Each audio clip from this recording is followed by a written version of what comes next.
मेरे इंडिया के इस साप्ताहिक महफिल में आप लोगों का स्वागत है। वैसे अब ये लाइन मुझे बोलनी छोड़ देनी चाहिए, बड़ा घिसा पिटा क्लीशेड लगता है। इस तरह का फॉर्मल वेलकम तो मेहमानों या पराये लोगों का होता है। आप लोग तो मेरे अपने हैं। हम लोगों के बीच एक रिश्ता कायम हो गया है, इसीलिए तो मैं हर हफ्ते आपके यहां चला आता हूं। एक बंदा मुझसे कहने लगा, शेखर भाई रिश्तेदारों से बिछड़ना कितना मुश्किल होता है। मैंने कहा मुश्किल?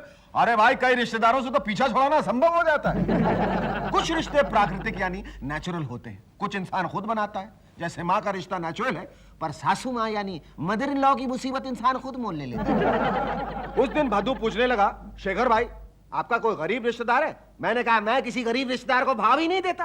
पूछने लगा कोई अमीर रिश्तेदार है? मैंने कहा अमीर रिश्तेदार मुझे भाव नहीं देता। सबसे मधुर और निस्वार्थ रिश्ता होता है माँ का। माँ जन्म देती है, खाना पीना चलना बोलना सिखाती है। अपने पड़ोसी के बच्चे राजू को बोलता देख मैंने उसकी माँ से पूछा, क्या राजू बोलना सीख गया? माँ बोली सीख गया, अब तो हमें से चुप रहना सिखा रहे हैं। एक माँ ही है जो अपने बच्चे के लिए जान तक दे सकती है मगर उफ तक नहीं करती। रिश्ते में तो हम तुम्हारे बाप लगते हैं। नाम है अच्छा सा नाम था यार, क्या नाम? तुहिल। हाँ, शहंशाह। दोस्तों बाप का रिश्ता बेमिसाल है। लोग कहते हैं क्यों बे, क्या तेरे बाप का माल है? लेकिन मुसीबत में हमेशा माँ याद आती है। ओ मेरी माँ, अये ओ मैं ओगो माँ। मगर कोई बड़ा काम किया हो या कोई अनहोनी देखी हो तो कहते हैं अरे बाप रे, या बाप रे बाप। वैसे पता नहीं क्यों हमारे यहाँ ज्यादातर लोगों को बेटी का बाप बनना पसंद नहीं, बेटे का बाप बनने की बड़ी लालसा होती है। इसी किस्म के एक बाप के यहाँ बेटी पैदा हो गई, वो अपनी पत्नी पे गुर्राया, मैं लड़का चाहता था और तूने मुझे लड़की का बाप बना दिया। माँ ने कहा चिल्ला मत, अगर तुम्हारे भरोसे रहती तो ये भी ना होता। हमारे यहाँ एक बच्चे में अजीब सी शक्ति थी, वो जो भी कहता सच हो जाता। एक दिन गुस्से में बोला हमारा टीचर मर जाए। अगले दिन टीचर मर गया। लोगों ने बच्चे को बहुत बुरा भला कहा, बाप से शिकायत कर दी, बाप ने बच्चे की धुनाई कर दी। बच्चे ने गुस्से में कहा मेरा बाप मर जाए। अगले दिन उसका पड़ोसी मर गया। अक्सर माँ बेटे को प्यार करती है पर बाप मारते पीटते भी है। ऐसे ही बाप का थप्पड़ खाकर एक बेटा बोला, डैडी क्या आपके पापा भी आपको मारते थे? बोले हाँ, और आपके पापा के पापा भी आपके पापा को मारते थे? बाप ने कहा हाँ क्यों? बच्चा बोला अगर आप साथ दें तो हम यह खानदानी गुंडागर्दी खत्म कर सकते हैं। तो में जबरदस्त रिश्ता है भाई बहन का रिश्ता। हमारे यहाँ तो मुंह बोले भाई और कान सुनी बहनें भी होती है। हाँ भाई, मुंह बोला भाई हो सकता है तो कान सुनी बहन नहीं हो सकती? हमारे पड़ोस की पिंकी के यहाँ छोटा भाई पैदा हुआ गुड्डू। लोग देखने आते तो गुड्डू की तारीफ में कहते बाप पर गया है। नहीं नहीं, नाक बिल्कुल माँ जैसी है, कान बुआ जैसे हैं बड़े बड़े। पिंकी बोली और दांत दादाजी जैसे हैं। दोनों भाई बहन बड़े हुए। एक दिन पिंकी ने गुड्डू को मारा। कुछ देर बाद समझाने लगी, देख मैं तुझे इसलिए मारती हूँ मेरे भाई क्योंकि मैं तुझसे बहुत प्रेम करती हूँ। गुड्डू बोला काश मैं भी इतना बड़ा होता कि आपके प्रेम का जवाब प्रेम से देता। अपने मक्खन जी मुझे चंडीगढ़ से आई एक लड़की से इंट्रोड्यूस कराते हुए बोले शेखर भाई ये मेरे दूर के रिश्ते की सगी बहन है। मैंने पूछा दूर के रिश्ते की फिर सगी कैसे? बोले ओ जी इसके और मेरे बीच में 9 भाई बहन और हैं, इसलिए काफी दूर की है।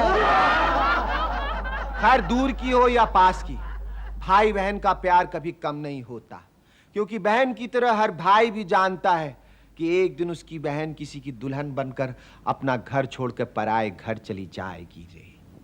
दोस्तों बाकी रिश्ते तो कुदरतन बन जाते हैं, लेकिन दोस्ती का रिश्ता एक ऐसा रिश्ता है जो इंसान खुद अपनी पसंद से बनाता है। हमारे देश में दोस्ती की कई मिसालें सदियों से चली आ रही हैं। कृष्ण सुदामा की दोस्ती, मेरी और भदू की दोस्ती। भदू सबसे पूछने लगा शेखर मेरे यार अगर मैं गधा होता तो क्या तुम भी दोस्ती की खातिर गधे बन जाते? मैंने कहा गधा तो नहीं बनता पर दोस्ती की खातिर तुम्हें घास जरूर डालता रहता। उस दिन भदू मुझे बाजार में मिल गया। बोला शेखर भाई जरा 500 रुपए देना, मैं अपना पर्स घर में भूला हूं। मैंने कहा ये ले 5 रुपए, बस पकड़ के घर जा और पर्स लेके आ। भदू मेरा दोस्त है और मैं मक्खन जी का दोस्त हूं, तो लॉजिकली भदू मक्खन जी का दोस्त हो गया है। मगर ये लॉजिक मक्खन जी के समझ में नहीं आ रहा था। ओ जी ए लॉजिक क्यों होता है? मैंने कहा ये बता तेरे घर पर फिश टैंक है? बोला हाँ है। मैंने कहा देख, इसका मतलब लॉजिकली तुझे मछलियों से प्यार है। बोला हाँ है। अब मछलियां पानी के बिना नहीं रह सकती, यानी तुझे पानी से प्यार है, और पानी सब इंसान पीते हैं, इसलिए तुझे लॉजिकली सब इंसानों से प्यार है, और तुझे सब इंसानों से प्यार है, इसलिए लॉजिकली तू इंसान है, गधा नहीं। समझ गया? बोला हाँ समझ गया। मैंने कहा अच्छा, अब यही लॉजिक तू भदू को समझा कि तू लॉजिकली कैसे भदू का दोस्त हुआ। मक्खन भदू की तरफ पलटा, उससे बोला ओए भदू, तेरे पास फिश टैंक है? भदू बोला नहीं। बोला फिर तू लॉजिकली गधा है। एक बार मुझे एक पुराना दोस्त मिल गया, कहने लगा शेखर, याद है तुमने मुझसे कहा था अंत तक अपनी दोस्ती निभाओगे? हैं? मैंने कहा हाँ याद है। बोला फिर मुझे 5,000 रुपए उधार चाहिए। मैंने कहा सॉरी, अंत आ गया। रिश्तों में सबसे खतरनाक रिश्ता है पति पत्नी का। कहावत है marriages are made in heaven. अगर ये सही है तो हेवन यानी स्वर्ग वैसा हरगिज नहीं हो सकता जैसा हमें बताया जाता है। पति पत्नी की जोड़ियां मिसमैच बड़ी हो जाती हैं। एक पढ़े लिखे पति को जरा कम पढ़ी लिखी पत्नी मिल गई। पति काम पर विदेश चला गया, पत्नी ने पति को लेटर लिखा। वो लिखना क्या चाहती थी, पर पंक्चुएशन यानी गलत जगह पर कॉमा फुल स्टॉप लगाने से लिखा क्या गया, यह मैं आपको पढ़ के सुनाता हूं। प्रिय पतिदेव, प्रणाम आपके चरणों में। क्या चक्कर है, इतने दिनों से चिट्ठी नहीं लिखी। मेरी प्यारी सहेली मीना को नौकरी से निकाल दिया है। हमारी गाय ने बछड़ा दिया। दादाजी ने शराब पीनी शुरू कर दी है। मैंने बहुत पत्र डाले पर तुम नहीं आए। कुत्ते के बच्चे भेड़िया खा गया है। राशन का चीनी छुट्टी से आते वक्त ले आना। एक खूबसूरत औरत मेरी सहेली बन गई है। माधुरी दीक्षित इस वक्त टीवी पे गा रही है, मेरी बकरी बेच दी गई है। तुम्हारी माँ तुम्हें याद करती है, पड़ोसन मुझे तंग करती है। तुम्हारी बहन सिर दर्द से लेटी है, कुतिया पागल हो गई है। हमारी जमीन में गेहूं उगाई है, ताऊ जी के सर में सीकरी हो गई है। मेरे पेट में चोट लग गई है। चिट्ठी से हर वक्त तसल्ली रहती है। आपकी सुनीता।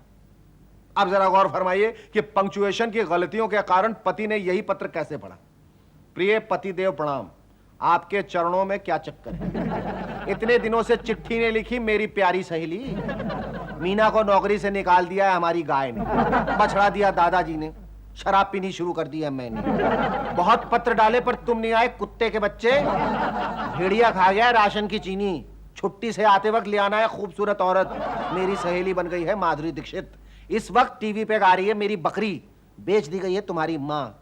याद करती है पड़ोसन, मुझे तंग करती है तुम्हारी बहन। सिर दर्द से लेटी है कुतिया, पागल हो गई है हमारी जमीन में। गेहूं उगाई है ताऊ जी के सर में, सीकरी हो गई है मेरे पेट में, चोट लग गई है। चिट्ठी से हर वक्त तसल्ली रहती है आपकी सुनीता।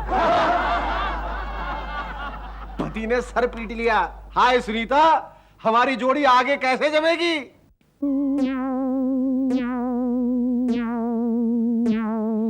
जिंदगी में कुछ चीजों का बड़ा महत्व होता है, जैसे बारिश में नाले का, लड़ाई में भाले का और रिश्ते में साले का।